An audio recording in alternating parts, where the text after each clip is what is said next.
Bom, então nós vimos antes que a base da web, né, funciona. Lá a gente acessa o endereço e a gente recebe uma devolutiva com arquivos HTML, CSS e JavaScript. E um outro conjunto de arquivos também que vem junto com essas requisições. Então a gente faz uma requisição e tem uma resposta com os arquivos naquele endereço que a gente solicitou. Esses arquivos que ficam armazenados nesses servidores, eles podem ser escritos em qualquer linguagem, desde que ele consiga gerar esse HTML, o CSS, o JavaScript e esses outros arquivos. E por que a gente precisa estudar essa base, então, sendo que tem outras linguagens que podem fazer isso? A gente tem frameworks que dão muita produtividade para fazer a criação desses arquivos. Porque se você estuda o fundamental, a base, se você cria ali uma base, você sabe como que as coisas funcionam por debaixo dos panos, né? Você sabe como montar aí um arquivo HTML, sabe como que funcionam as tags, sabe? E depois você consegue ir para outras realidades com muito mais facilidade, tá ok? Eu vou escrever aqui uma estrutura básica de um arquivo HTML para você ter uma ideia de como que funciona, tá bom?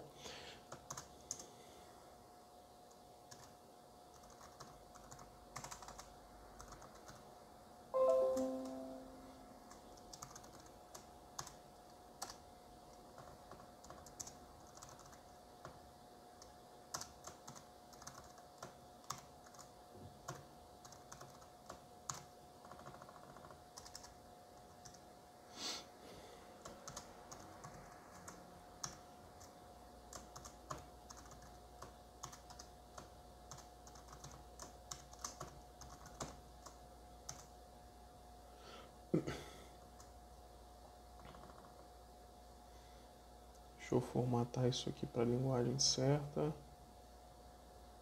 ficar mais certinho aqui. Maravilha. Tem algumas outras informações que podem entrar aqui, mas essa é a base.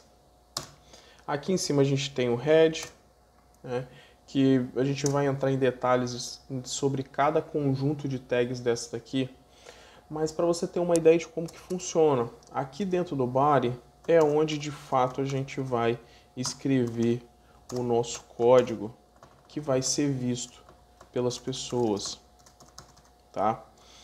Então é assim que se escreve um arquivo HTML. A maioria das vezes você não vai escrever essa estrutura aqui, que é a estrutura base.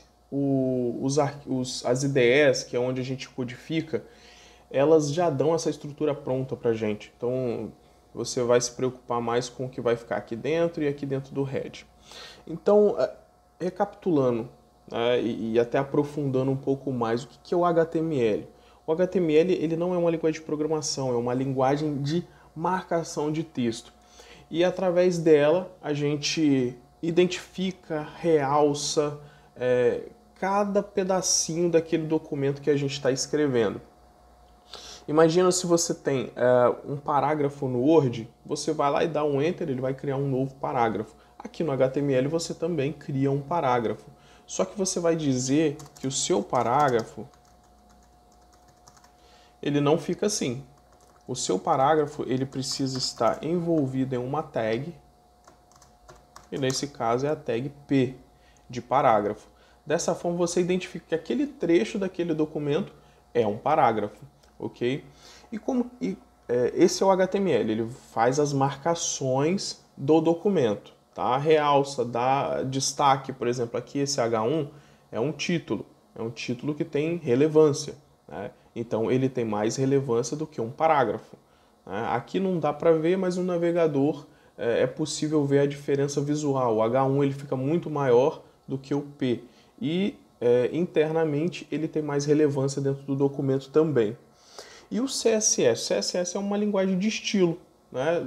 É o CSS que dá as cores, as formas, que eu consigo colocar um fundo diferente, que eu consigo fazer algumas animações. Então o CSS ele dá um pouco mais de vida pro HTML. Enquanto o HTML faz a marcação, o CSS dá o estilo. O JavaScript, sim. A gente não vai ver muita coisa de JavaScript aqui nessa etapa fundamental, mas o JavaScript é de fato uma linguagem de programação. E com ela a gente cria algumas interações no HTML, por exemplo. Aquele formulário de cadastro que você vai fazer num determinado site, que você clica no botão lá para enviar o seu cadastro e aparece assim, esse campo aqui é obrigatório. Normalmente isso é validado com o JavaScript. O JavaScript faz esse tipo de interação com o usuário.